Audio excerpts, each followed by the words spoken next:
Name's Dalton Moore from Lexington. I was 149th MEB. I was 91 Bravo, vehicle mechanic. Okay. And how long had you served in the Kentucky National Guard? 6 years. Okay. So yeah, just doing preventive maintenance on the trucks. That neat? Yeah. Saddle orders? Yeah, I did volunteer for it. It was a water hauling mission, so in Marion, Kentucky. So that whole county was out of water, and so we were taking water from other counties and pretty much loading it into tanks in the trucks and hauling water back and forth. So just bringing water to them, to that county, to provide for them. Okay, and as a mechanic, did you typically do missions where you were the one driving, or were you, so let's say, so were you driving or were you a passenger? No, they didn't let me drive. I wasn't licensed on that truck, so no, I was a passenger. Yep, I was, as a passenger, you'd get out, you'd fill the water from the top of the tank, and then get back in and drive to the dump site. Okay. So that's what I was doing. And how long were you on this mission before the accident?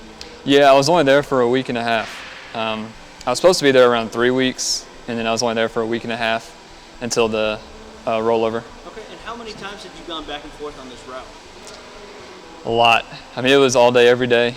So, I don't know, probably dozens of times. Okay. So, yep. So it wasn't anything new for you to go on this road? Nope, same road as we always took. Wow.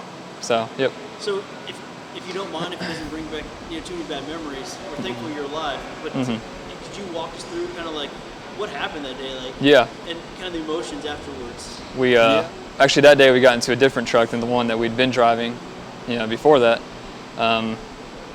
And it was nothing mechanically wrong that caused the rollover. I guess we'll get to that at some point, but it was nothing mechanically wrong. I mean, it was just wrong place, wrong time with the semi truck coming the other way. So we were coming on turn, a right curve, and the semi had gone over the yellow line coming in the opposite direction. So he was a couple feet over the yellow line. So the driver of the truck I was in and did the best that he could. He got over a little bit. The right side of the truck, those wheels, the tires were off the ground. Luckily, the grass on that level was the same level as the concrete. So I mean, I wasn't too worried about it at that point. When coming up ahead a little bit, there was a guardrail. So once the semi passed, he had to get back on the road pretty quick to avoid hitting that guardrail. When that happened, unfortunately, it went across the other side of the road.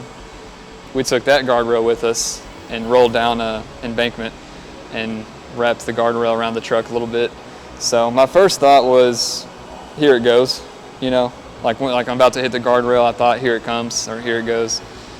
And it was a weird experience. That was my first time rolling in any kind of vehicle.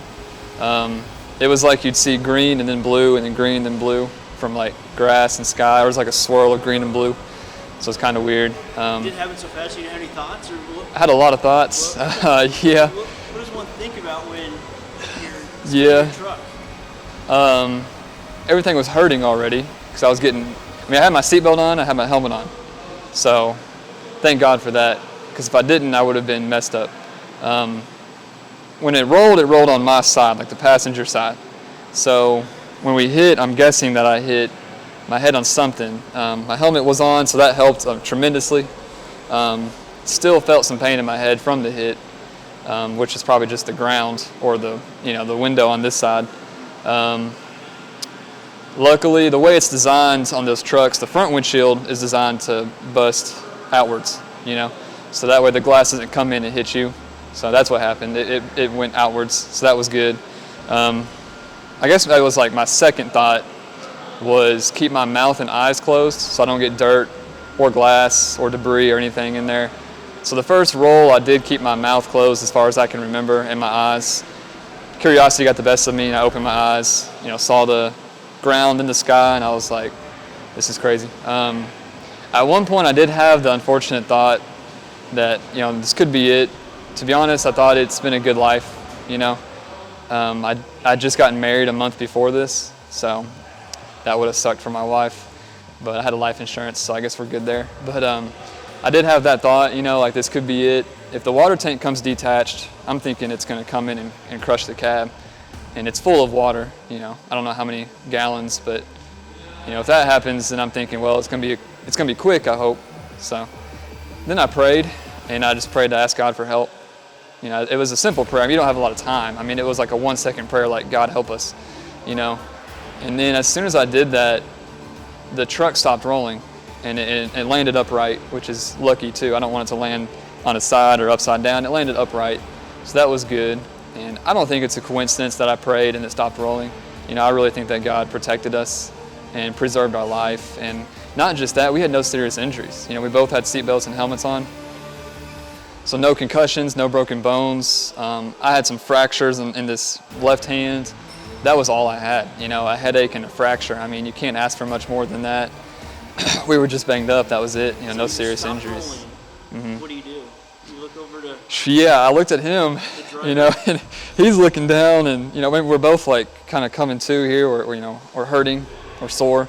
I mean, adrenaline's helping too, but I'm still feeling some pain. Are you guys stuck in the truck? No, we weren't stuck. I can't remember who asked first. We each asked each other, "Are you okay?"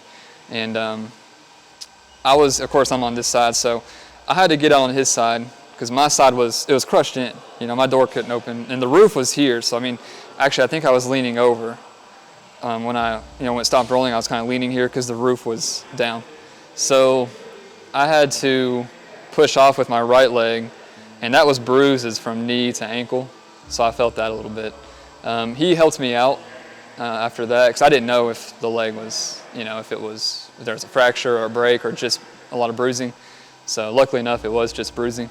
But I didn't want to put weight on it just in case. I didn't want to make something worse. So yeah, we got onto his side. My phone, my backpack, my water bottle were all dozens of feet away from the truck because they had gotten thrown out. So I found my stuff, found my phone and my backpack and everything. And as soon as that happened, the ambulance came, and then just a ride to the hospital. And so who made the phone call?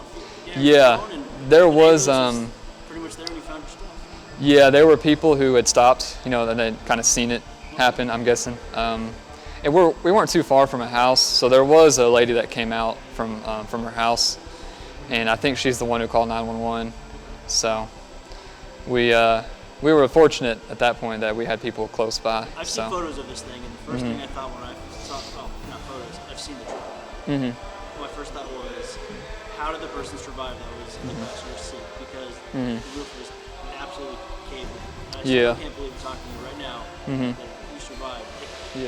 Does it kind of blow your mind still, or are you just kind of I don't think about it a lot anymore, but I mean, I'm grateful, definitely grateful.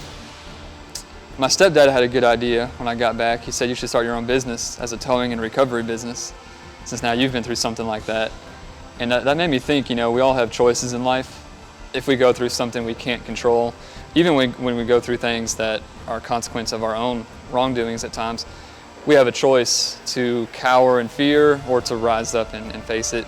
Sounds cheesy, but this is a good example of that because, I can choose to never get in a truck again because I'm scared. Or I can choose to overcome that fear and get in a truck every day. And I am starting actually a business as a mobile mechanic, and down the line I'm actually thinking about doing towing and recovery. So I think that everyone has a choice as to how you handle a situation. You can choose fear, or you can choose to live your life, and be grateful for another chance and live to the fullest. So sounds cheesy, but it's true though. I mean, it really is. So when you got out of the truck, did you look back at it and just be like, oh yeah, holy yeah. cow. Actually, I forgot to mention. Have you seen picture since and yeah. think yourself like you still can't believe it, or? Yeah, I called my mom because I was like, I didn't know what else to do, And I mean, she was in Florida, and this is in Kentucky, so it's not like she's close or anything. I just called her to let her know. I was like, hey, something happened and I'm okay, but I wanted to call somebody, So I'm just gonna let you know that the truck rolled over and everything, and we're gonna go to the hospital just to get checked out, but we're not seriously hurt. Everything's okay. And another weird thing is I'd asked for prayer from my mom and my wife and a friend of mine. I asked all three of them for prayer the night before for like safety. Just had a feeling, and I just asked them the night before. I texted them like, pray for our safety here and for our mission and what we're doing, serving the people here. And so they said they'd be praying, and then this happened, So it's like, it's weird how, this happened and God preserved our life. I think He heard their prayers. So, yeah. It's still incredible. Absolutely incredible. So you happened to actually get out of the Guard since then. Yeah. My term ended in November, and I chose not to re-enlist. So, yeah, I guess I'm 3 months out now. So, yep.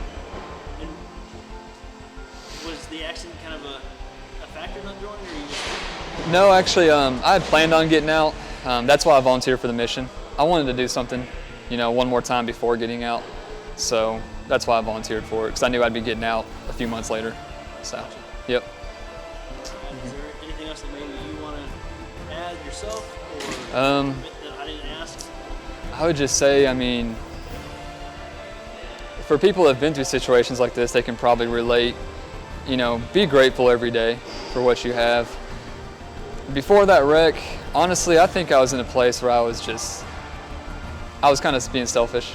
I was really taking for granted the things that I had in life, the blessings I had, opportunities, the people I have in my life. So value the people you have in your life. For me, that's a really good wife that's put up with me, a really good mom and stepdad, and some really good friends, a good church family. There's countless people, that I can be grateful for, and I think it's a discipline to wake up every day and choose not to fall into a negative way of thinking, but also choose the right thing, choose to be grateful, choose to take every opportunity, and live life to the fullest. So that's what I would say, just be grateful, live life to the fullest.